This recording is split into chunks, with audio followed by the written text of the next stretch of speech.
लेकिन बहुत सारे सवाल वास्तु से रिलेटेड भी हैं। क्या हम वास्तु के बारे में अब चर्चा कर सकते हैं? हाँ बिल्कुल। ठीक है रोशन सर, आज हम 2026 के स्टार्टिंग में हैं।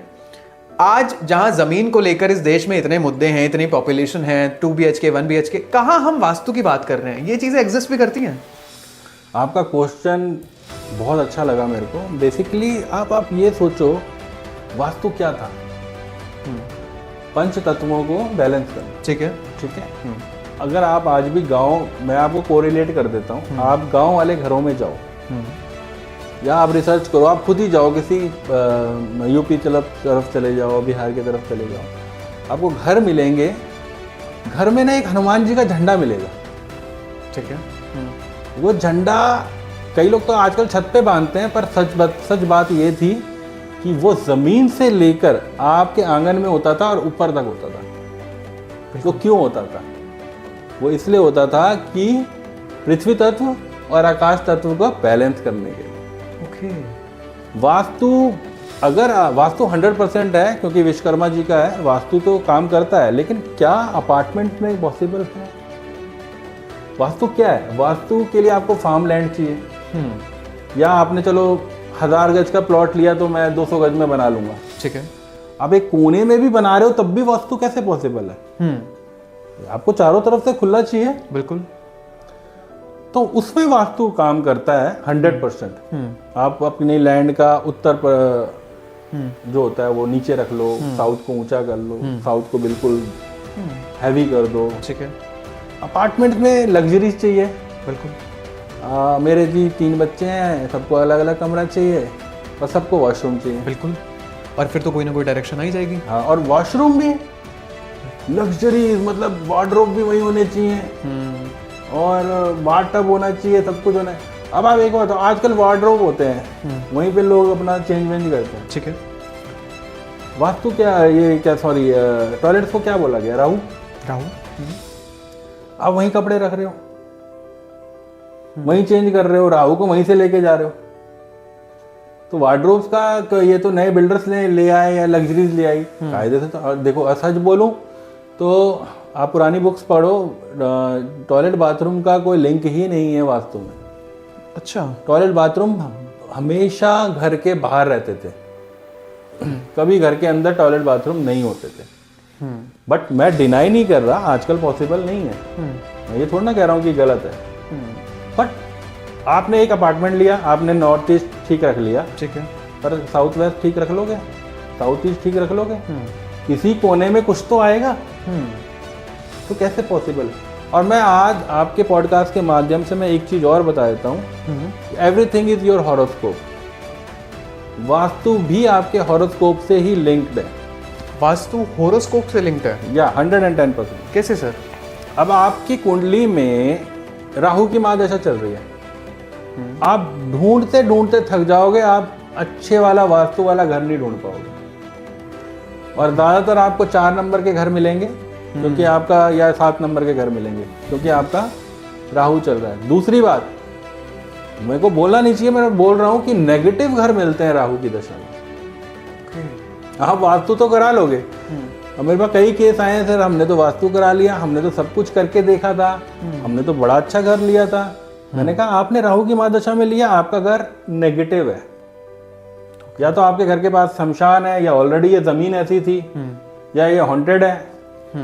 मैंने रिसर्च की हुई है, इसीलिए मैं सबसे बोलता हूँ कि घर में किसी की भी राहु की महादशा है, प्लीज मकान पोस्टपोन करिए।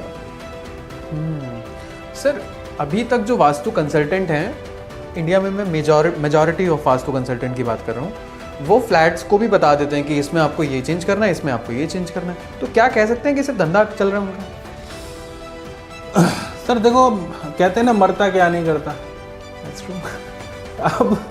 अब किसी की दशा लग गई, आप चलो, आप अभी ले लो मेष राशि, मीन राशि, कुंभ राशि, अब इनकी दशा लग गई है 7.5 ही लगी, अब बेकार वाली, कईयों की अच्छी भी होती है नो डाउट, बेकार वाली लग गई। अब शनि में राहु की दशा जो सबसे बेकार मानी जाती है, और साथ में 7.5। ठीक है, अब वो बंदे ने घर शिफ्ट किया या फैक्ट्री शिफ्ट करी, अब उसको प्रॉब्लम चल रही है, लेकिन उसको ये नहीं मालूम कि मेरी महादशा दुख वाली है 3 साल की। तो पहले मेरे पास आएगा या किसी एस्ट्रोलॉजर पे जाएगा। अगर वो एस्ट्रोलॉजर ठीक है तो बोलेगा भाई 3 साल बैठ जा, 3 साल बैठ जा, ये छोटे छोटे उपाय कर ले। 3 साल तो भाई कहते हैं ना कर्माए रोगाए भोगाए। हे मनुष्य, तू कर्म करके जो तेरा प्रारब्ध है, जो तेरे कर्म है, वो तू भोगने आया है। तो हम तो यही बताते हैं कि ये रेमेडी करो, आपको थोड़ा सा फर्क पड़ेगा। ठीक है। उन्हीं दौरान फिर वो पहुंचेगा वास्तु के पास। एक वास्तु, 2 वास्तु, या एक एस्ट्रोलॉजर, 2 एस्ट्रोलॉजर। फिर जब उसकी वो दशा खत्म होने वाली होगी, सोचो एक वास्तु वाला आ गया, उसने बोला जी आपकी तो फैक्ट्री में या आपके घर में तो ये साउथ ईस्ट है जी, ये साउथ वेस्ट के ऊपर आपने टंकी रखी हुई थी और साउथ ईस्ट आपका खराब है, इसलिए नुकसान हो रहा है जी। ठीक है।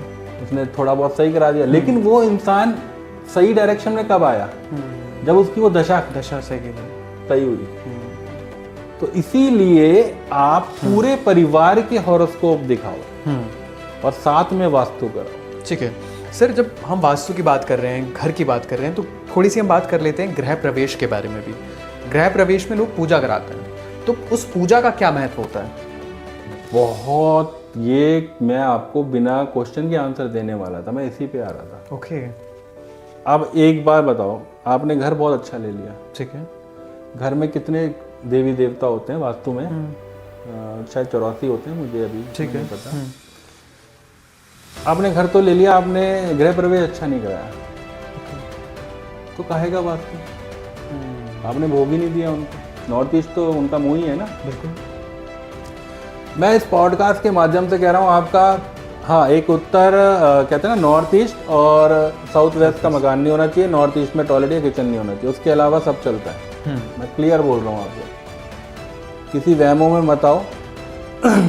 आपने कोई घर लिया है, उस घर में विधि पूर्वक गृह प्रवेश करो। अब गृह प्रवेश में क्या होता है? पूरे, एक तो वास्तु शांति की पूजा होती है, ब्रह्म पूजा होती है, चावल्स के पूरे मटके भरे जाते हैं। ओके। हाँ, कहते हैं कि गाय भी लाई जाती है, बट आजकल मुश्किल है। ठीक है।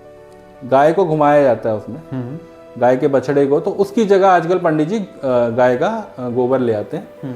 अच्छे से ब्रह्म पूजा होती है, गौरी गणेश पूजा होती है, वास्तु शांति की पूजा होती है, ब्रह्म पूजा होती है, सत्यनारायण कथा होती है, फिर आपके गैस की और किचन की पूजा होती है।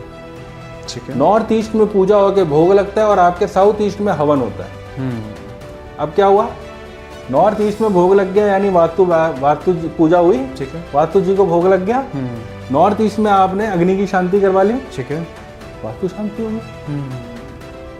ये है असली वास्तु का उपाय। ये जो तुम कहते हो ना, ये छोटे छोटे उपाय कर लो, सबसे बड़ा उपाय तो ये है। फिर उसके बाद गैस की पूजा होती है, या तो हलवा बनेगा या कोई भी मीठी चीज बनेगी। ठीक है। और वहां से आपकी जिंदगी की शुरुआत होती है। ब्रह्म भोज होगा, यानी ब्राह्मणों का भोज। विष्णु जी का तो निकल ही गया। ठीक है। और उसके बाद कन्या का भोज। मैं कहता हूं कि आपकी कुंडली में बहुत सारी प्रॉब्लम्स है, वो बात अलग है, लेकिन ऐसे गृह प्रवेश करो, आपकी वास्तु शांति हो जाएगी। ठीक है। तो जो भी अगर गृह प्रवेश करने वाले हैं, उनके लिए सबसे जरूरी है कि जो भी सर ने बताया, एटलीस्ट वो तो बेयर मिनिमम करें। नहीं, वो 100% आपका जरूरी है। वो जरूरी है। कोई वास्तु दोष कोई भी वास्तु दोष आपको तंग नहीं करेगा अगर आप इस तरीके से करते हो। वास्तु दोष मैंने फिर से कहा, ओनली नॉर्थ ईस्ट, ठीक है, and south west. South west entry मत लो, नॉर्थ ईस्ट में टॉयलेट किचन बाथरूम बिल्कुल मत लो, बाकी भैया सब चलता है। और क्योंकि ना सर, वास्तु से रिलेटेड बहुत सारे भ्रम फैला दिए गए हैं। अगर हम बहुत सारे पॉडकास्ट की बात करें, बहुत सारे रील्स की बात करें, तो वो ये बता देते हैं बस ये कर लो, ये कर लो, चाहे आप किसी भी कमरे में हो, उसका भी वास्तु ठीक हो जाएगा। मैंने जो अभी आपको रेमेडी बोली, अगर आपके घर में प्रॉब्लम चल रही हैं, किसी वास्तु वाले ने बोला ये खराब है, ये खराब है, तो आप कुछ मत करो, साल में 2 बार पंडित जी को बुला के नवग्रह शांति, वास्तु पूजा और सत्यनारायण कथा करा लो, आपका जीवन सुखमय करेगा। मैं इस पॉडकास्ट पे जितनी भी चीजें बोलूंगा वो रियलिटी बोलूंगा। एग्जैक्टली। और आने वाले जो हमारे सीरीज भी आएंगी ना, वो सब रियलिटी होंगी। जो जितने भी मिथ है वो सारे धीरे धीरे खत्म करूंगा। बिल्कुल। और हम चाहते भी हैं कि अच्छी ऑडियंस तभी बनेगी जब उन्हें क्वालिटी कंटेंट मिलेगा। अगर हम उन्हें अच्छी चीजें बताएंगे तभी वो अच्छी चीजें करेंगे। अब ये जो छोटे छोटे वास्तु के उपाय हैं, आपके घर में 3-3 जने का राहु चल रहा है। अब मैं आपको बता देता हूँ, आपके घर में राहु चल रहा है, आपके नल के चूने लग जाएंगे। लीकेज होने चालू हो जाएगी, आपके घर में गंदगी इकट्ठी होनी शुरू हो जाएगी। तो वास्तु कितना भी परफेक्ट करा रखा है, क्रॉकरी टूटनी शुरू हो जाएगी, घर में सीपेज आनी शुरू हो जाएगी। ठीक है। तो कौन बड़ा, वास्तु बड़ा कि हॉरोस्कोप बड़ा? हॉरोस्कोप। और पता चला 2-2, 3-3 दने का राहु चल रहा है, किसी की डेथ हो सकती है। अब मैंने रील्स देखी कि भाई इसका साउथ वेस्ट में ना ऊपर टंकी थी, इस घर में शिफ्ट हुआ और इसके घर में किसी की डेथ हो गई, चाहे 2 साल बाद हुई। वो कहेगा नहीं ये इस टंकी की वजह से हुई। यार तुम हॉरोस्कोप तो देख लो। बिल्कुल। उसका मृत्यु आ रखी थी, अकाल मृत्यु थी, कोई भी थी, और उसके बच्चे के कुंडली में राहु शुरू हुआ था या केतु शुरू हुआ था, पता चला पिता से उनका अब टाइम खत्म हो रहा था। कईयों की कुंडली में मैंने देखा राहु या केतु चलता है तो किसी की मृत्यु हो जाती है। तो नाम आ गया टंकी का, हॉरोस्कोप नहीं देखा। हॉरोस्कोप नहीं देखा। अब वो लोग चैलेंज से बोलते हैं जी मैंने इनकी टंकी हटवाई, ये तो मृत्यु हो गई थी। अरे नहीं यार, मैंने ऐसे ऐसे घर देखे हैं सर, बिल्कुल जीरो वास्तु, जीरो वास्तु। कुंडली में किसी का शुक्र चल रहा है, किसी का अच्छा शनि चल रहा है, किसी का सूर्य चल रहा है, बिल्कुल वेल डेवलप्ड, ठीक है, परफेक्ट चल रहे हैं वो लोग। बट फिर से बोलता हूँ, नॉर्थ ईस्ट सही होना चाहिए। नॉर्थ ईस्ट सही होना चाहिए। और इन एनी विच वे हमें समझ आया कि हॉरोस्कोप आपका ज़्यादा मैटर कर रहा है। बहुत। ठीक है सर, अगर हमारी ऑडियंस देख रही है, उन्हें खुशियों की चाबी के लिए अगर कोई उपाय आप बता सकें तो बहुत अच्छा रहेगा। देखो मैं एक बहुत बड़ी चीज़ आज बोलने जा रहा हूँ, क्योंकि ये नॉर्मल उपाय नहीं है। अब हम अपने पुरखों को देखें तो किस चीज़ की वैल्यू थी। हम नदी में जाते थे, हम जाके सूर्य की पूजा करते थे। ठीक है। कोई ये नहीं बताता कि हम पितरों का भी तर्पण करते थे, बिल्कुल, नदी में जाके। मैं 2 उपाय बता रहा हूँ। हमारे जीवन में 2 कहते हैं ना, 15 शुक्ल पक्ष हैं और 15 कृष्ण पक्ष हैं। ठीक है। हर 15 दिन का एक उपाय, एक पूर्णिमा का और एक अमावस्या का। ठीक है। पूर्णिमा देवताओं की, अमावस्या पितरों की। और मैं आपके पॉडकास्ट से कह रहा हूँ कि देवता बड़े नहीं है, पितृ बड़े हैं कलयुग में। हमारे दुखों का कारण किसी न किसी की मौत से जुड़ी हुई है, चाहे वो हमारे दादा हो, परदादा हो, बहुत से। ठीक है। तो पहला उपाय हम देते हैं आपको अमावस्या का। ठीक है। हर इंसान के गृहिणी या जो भी उनके घर का मुखिया है, आप सुबह नहा धो के खीर पूरी आलू की सब्जी बनाएं बिना लहसुन प्याज की।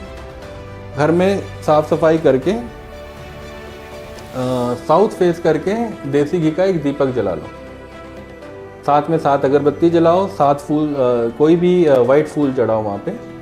एक लोटे में जल, गंगा जल, स्टील के लोटे में जल, गंगा जल, दूध, मिश्री, तुलसी डाल के रखो। बहुत सच्चे दिल से प्रार्थना करो, हे पितरों, हे कुंवारे पितरों। कुंवारे पितरों हर घर में होते हैं, कोई डिनाई नहीं कर सकता। किसी के दादा कुंवारे हैं, कोई बचपन में गुजर गया, उसको कहते हैं ऊत। अहूत भी बोलते हैं, ऊत भी बोलते हैं। तो हे ऊत देवताओं, हे कुंवारे पितरों, जिनको पता है कि हाँ ये कुंवारे थे उनका नाम ले ले, जिनको नहीं पता वो बोले कि हे कुंवारे पितरों, घर में सुख शांति दो, हम आपका भोग देंगे, हम दिवाली पे आपके कपड़े भी देंगे। फिर ये 7 पूरी निकाल के कौओं और गाय को दे दो। घर से थोड़ा खाना बना हुआ पंडित जी या किसी गरीब आदमी को खिला दो। ठीक है। लोटे वाला जल साउथ फेस करके तर्पण करना है। राइट हैंड के अंगूठे से पानी गिरेगा, ऐसे गिरेगा, इस अंगूठे से गिरना चाहिए कि हे मेरे कुंवारे पितरों और जितने भी आप पितर हो, ये तर्पण स्वीकार करो, घर में सुख शांति दो। और फिर थोड़ा खाना घर में सबने प्रसाद रूप में खाना है। प्लीज आप ये 3 महीने करके देखिए। फिर आप देखें कि आपके घर में सबसे बड़ी बात, झगड़े बंद हो जाएंगे। त्योहारों पे जिनके घर में झगड़े होते हैं, कोरिलेट कर लेना आप। एग्जैक्टली। त्योहारों पे झगड़े हो जाएंगे, दिवाली पे झगड़े, होली पे झगड़े, कोई बर्थडे मन रहा है तो झगड़े। सबसे बड़ी बात तो आपके घर में शांति हो जाएगी और धीरे धीरे आपका पैसा रुकना शुरू हो जाएगा। और मैं चैलेंज के साथ कह रहा हूँ, 3 महीने मुझे रिवर्ट बैक करेगा। ठीक है। और अगर हम बात करें पूर्णिमा की, तो पूर्णिमा के लिए क्या उपाय रहेगा? पूर्णिमा हमारे कहते हैं ना, शुक्ल पक्ष की 15वीं तिथि है। पूर्णिमा क्या है? विष्णु भगवान की, देवताओं की है। हमारे पालन करता कौन है? विष्णु जी। सब लक्ष्मी जी के पीछे पड़े हुए हैं। बिल्कुल। ठीक है, ठीक है। लेकिन देने वाले कौन है? विष्णु जी। विष्णु जी। तो चंद्रमा कहते हैं, सूर्य चंद्रमा सब मैं ही हूँ। गीता में कहा है कृष्ण जी ने। तो पूर्णिमा वाले दिन सुबह नहा धो के, वैसे तो मैं कहूँगा व्रत रख लें तो बहुत अच्छी बात है, अगर व्रत नहीं रख सकते तो पूर्णिमा वाले दिन सुबह नहा धो के आपके घर में चाहे श्री राम जी हो, चाहे विष्णु जी हो, चाहे वो कृष्ण जी हो, चाहे कोई भी रूप हो विष्णु जी का, ठीक है, सुबह नहा धो के उनके आगे देसी घी का दीपक जलाएंगे, ठीक है। कृष्ण चालीसा, विष्णु चालीसा या श्री राम स्तुति, ये सब, इन सब का पाठ करेंगे। और उनको तुलसी के साथ, अगर संडे नहीं है तो, संडे नहीं है तो तुलसी तोड़ के तुलसी के साथ धनिया की पंजीरी, धनिया की बनी हुई पंजीरी, इनको भोग लगाएंगे। भोग लगाने के बाद विष्णु सहस्त्र नाम का पाठ करो, ठीक है। लास्ट में आप आरती कर सकते हैं। उसके बाद शाम को मेन उपाय है, जब शाम हो जाती है तो आप एक थाली सजा लें, थाली सजा के चंद्रमा जहाँ अगर दिखता है, नहीं दिखता कोई बात नहीं, बालकनी में चंद्रमा को ध्यान देके एक देसी घी का दीपक जलाएं, धूप बत्ती जलाएं, थोड़े से फूल, वाइट फूल हो तो और अच्छा है, वाइट फूल चढ़ाएं, ठीक है। जैसे गृहिणी करवा चौथ पे उनको अर्घ देती हैं, वैसे ही जल, गंगा जल, दूध, मिश्री डाल के उनको अर्घ दें।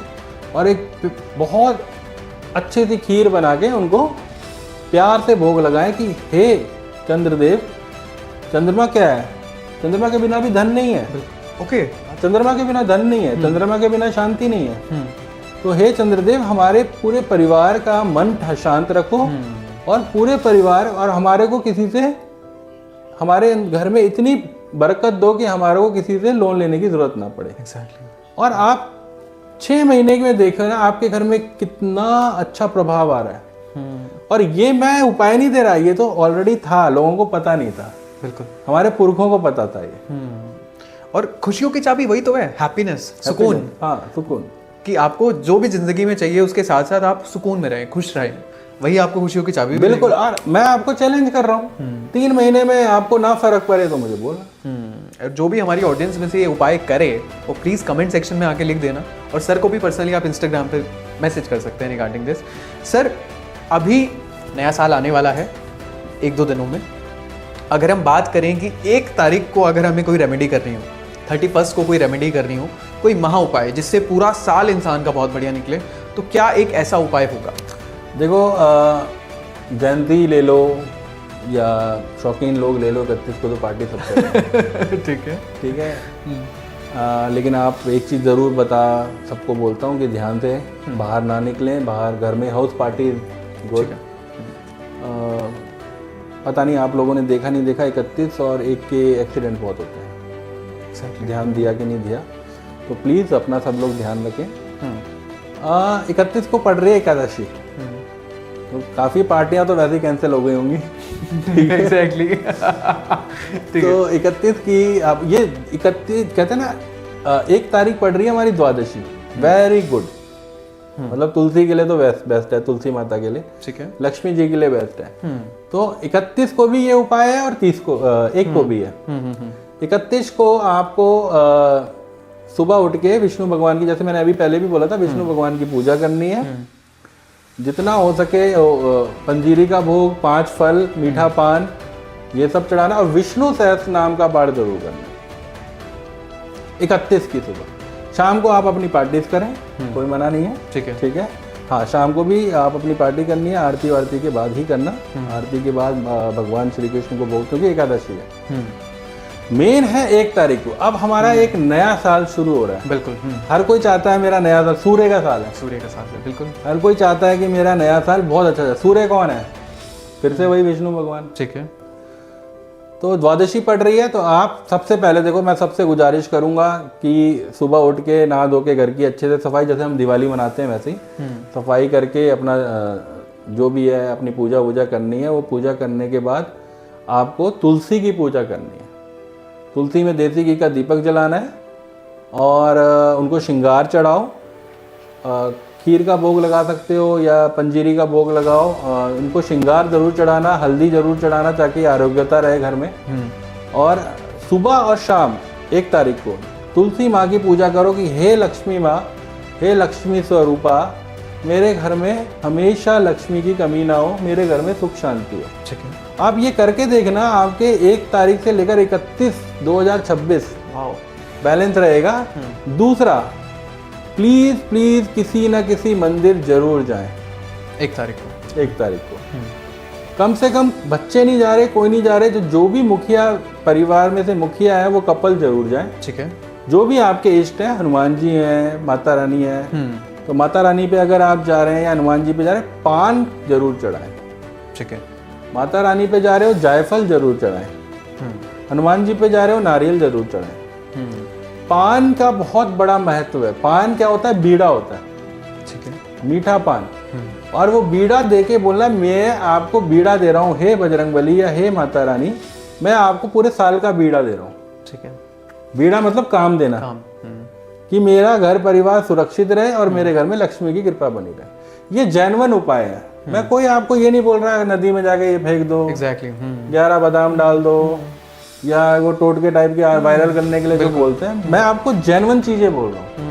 आप ये करके देखें, आपको फर्क पड़ेगा। और बहुत बेसिक रेमेडीज हैं जो आप बहुत इजीली कर सकते हैं। मतलब मंदिर जाना 1 तारीख को हर कोई कर सकता है। 90% तो शायद लोग जाते ही होंगे। बिल्कुल सर, बहुत बहुत धन्यवाद आपका पॉडकास्ट स्टूडियो पे आने के लिए। एंड हमारी ऑडियंस को भी आज बहुत सारी चीज़ें जानने को मिली होंगी वास्तु से रिलेटेड, कि वास्तु एक्चुअल में लिंक करता है आपके चार्ट से, वास्तु लिंक करता है आपके एस्ट्रोलॉजी चार्ट से, कि अगर आपकी कुंडली में राहु खराब है या राहु अच्छा है तो आपका वास्तु कितना इंपैक्ट कर सकता है उस चीज के लिए। हमने बात करी अपार्टमेंट्स में वास्तु की रियलिटी है या नहीं है, क्या अपार्टमेंट में वास्तु कंसल्ट कराने से कुछ होगा या नहीं होगा। तो अंत में हमें जो चीज जानने को मिली वो यही है कि आपका होरोस्कोप मैटर करता है, और अपने होरोस्कोप को दिखाएं, अपने होरोस्कोप को जानने की कोशिश करें, तभी आपका वास्तु भी अच्छा हो सकता है। अगले पॉडकास्ट में हम कोशिश करेंगे कि वास्तु के बारे में थोड़ा सा और डिटेल में जाना जाए। वास्तु के बारे में हम वॉशरूम से रिलेटेड हमने बहुत कम इस बार बात करी, लेकिन हम कोशिश करेंगे कि बाथरूम से रिलेटेड, मंदिर से रिलेटेड बहुत सारी क्वेरीज जो हमारे पास आई थी हम उसके बारे में भी बात करेंगे। मैं Ayush D Gupta signing off. इजाजत दीजिए मुझे और अपना बहुत ख्याल रखिएगा। Thank you so much.